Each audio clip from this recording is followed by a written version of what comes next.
Hey everyone! Today we're diving into how to connect Teachable with ConvertKit easily.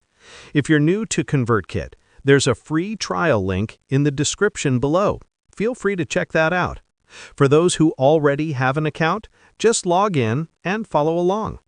To get started, you'll first need to create a Zapier account.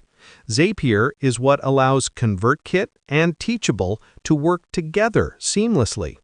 Once you're logged in, go to your Zapier dashboard, click the Create button, and select Zaps to begin setting up your automation.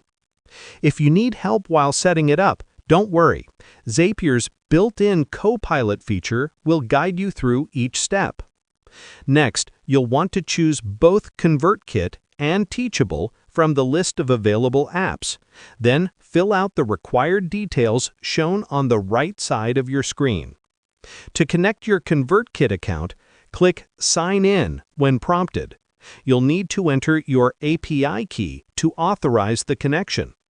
To find this key, head over to your ConvertKit account, go to Settings, then Advanced Settings or Developer Settings, and copy your secret API key.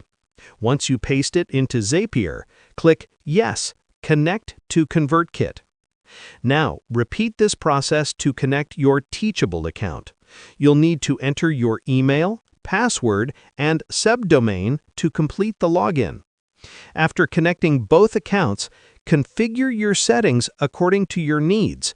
For example, you can set up triggers like when a student enrolls in a Teachable course, add them to a ConvertKit email sequence. Once everything looks good, click Publish to activate your Zap. And that's it! You've successfully connected Teachable with ConvertKit. Your automation is now live and running. If you want to grow your email list faster while earning high-ticket commissions, check out the free training program linked below. It's completely free and super easy to get started. Thanks for watching, and I'll see you in the next video.